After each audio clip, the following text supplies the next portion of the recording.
Anda boleh menekan butang subscribe dan tekan butang lonceng untuk dapatkan berita pada setiap hari.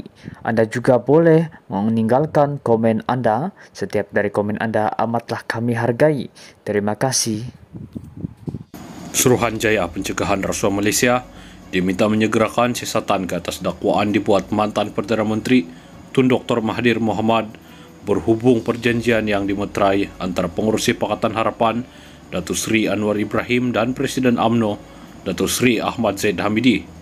Timbalan Presiden Bersatu Datuk Seri Ahmad Faizal Azumu berkata, hasil siasatan itu juga perlu didedahkan kepada umum kerana ia melibatkan kepentingan awam. Menurut beliau, pendedahan dibuat Dr. Mahathir semalam itu amat mengejutkan. Apatah lagi ia melibatkan kepercayaan orang ramai terhadap sistem keadilan negara. Saya amat terkejut dan terganggu dengan kenyataan Dr. Mahathir yang mendakwa terdapat perjanjian sulit antara Anwar dan Zahid. Ia didakwa melibatkan persetujuan untuk menggugurkan tuduhan rasuah terhadap Ahmad Zahid seandainya Anwar dilantik sebagai Perdana Menteri, katanya hari ini. Ahmad Faizal yang juga dikenali sebagai Peja berkata, Anwar juga perlu bersetuju membebaskan mantan Presiden UMNO Datuk Seri Najib Razak dari penjara sebagai balasan atas jawatan Perdana Menteri. Perkara ini adalah serius memandangkan ia membabitkan kepentingan negara dan keyakinan pelabur terhadap Malaysia. Pada masa sama, ia juga melibatkan masa depan negara sama ada kita mematuhi kedaulatan undang-undang atau kedaulatan politik, katanya. Tegas calon Perikatan Nasional di Parlimen Tambun itu rakyat berhak mengetahui kebenaran kerana Anwar adalah calon Perdana Menteri PH.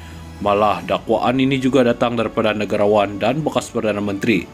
Pendedahan ini juga mesti dilihat dalam konteks peristiwa yang berlaku pada September 2020. Ketika itu, Anwar secara terbuka mendakwa telah memperoleh majoriti kuat dan meyakinkan untuk membentuk kerajaan baru.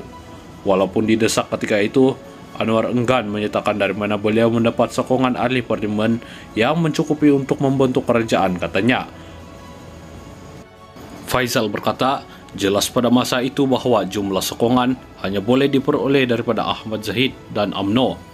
Hampir 2 tahun kemudian, iaitu pada April lepas, Anwar terlambat mendakwa bahawa beliau tidak dapat membentuk kerajaan pada September 2020 kerana enggan bersetuju untuk memberi jaminan membebaskan mereka yang terlibat dalam tuduhan rasuah.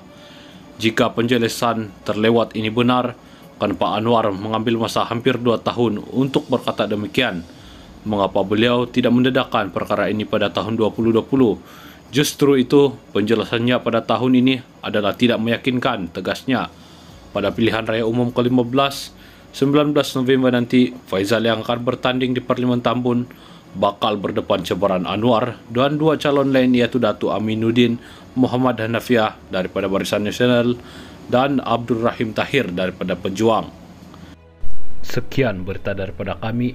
Jangan lupa untuk terus menyokong channel ini bagi mendapatkan info semasa terkini dan terbaru secara percuma setiap hari.